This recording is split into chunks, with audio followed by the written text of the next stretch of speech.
Phone tapping కేసులో మాజీ CM KCR కు సిట్ ముచ్చమటలు పట్టించింది. ఒక్కో ప్రశ్నతో కేసీఆర్ చట్టానికి అతీతుడని విర్రవీగిన దొరల అహంకారం తాలూకా గడీల గోడలు బద్దలయ్యాయి. దొరతనం నీరుగారింది. 10 ఏళ్ల నేరాల బలుపు నేల మీదకొచ్చింది. ఒకటా రెండా పక్క ఆధారాలతో ఒక్కో ప్రశ్న అడుగుతుంటే కేసీఆర్ కన్ఫ్యూజన్ లో కన్నీళ్లు పెట్టుకున్నాడు. బ్రేక్ టైంలో ఏడుస్తూ తన బాధను వెళ్లగక్కాడు. మీరే అక్రమంగా ఫోన్ ట్యాపింగ్ చేయించారా అంటే దొర గుడ్లు తేలేశాడు. అర్హత లేకున్నా ప్రభాకర్ రావుకు ఎందుకు పదవి ఇచ్చారంటే కళ్లు బైర్లు కమ్మాయి. అడ్డదారిలో ప్రణీత్ రావుకు డీఎస్పీ ప్రమోషన్ ఎందుకిచ్చారంటే దొర అహంకారం తునా తునకలైంది. ఫోన్ ట్యాపింగ్ తో బ్లాక్ మెయిల్ చేసి పార్టీకి నిధులు సేకరించారా అంటే గజగజా వణికిపోయాడు. ఎన్నికల్లో రాజకీయ ప్రత్యర్థులను దెబ్బతీసేందుకు ఫోన్ ట్యాపింగ్ చేయించారా అని నిలదీస్తే కేసీఆర్ పై ప్రాణం పైకే పోయింది. ఎందుకంటే ఎదురుగా ఆధారాలు చూపించి సిట్ ప్రశ్నించింది. ప్రధాన నిందితుల నుంచి సేకరించిన ప్రూఫ్లు చూపించడంతో కేసీఆర్ కు ఏడుపే తక్కువ. సంతోష్ రావు చెప్పిన నిజాల ఆధారంగా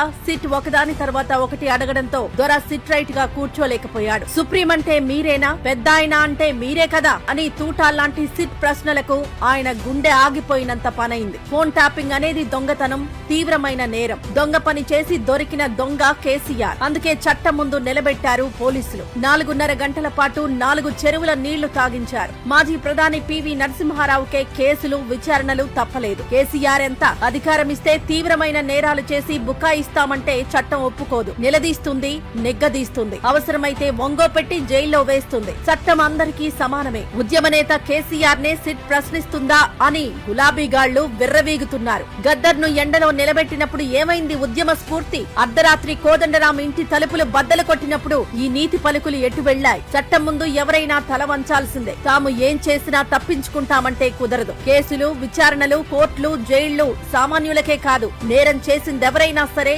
ఊచలు లెక్క పెట్టాల్సిందే. అందుకు కేసీఆర్ కూడా సిద్ధంగా ఉండాల్సిందే.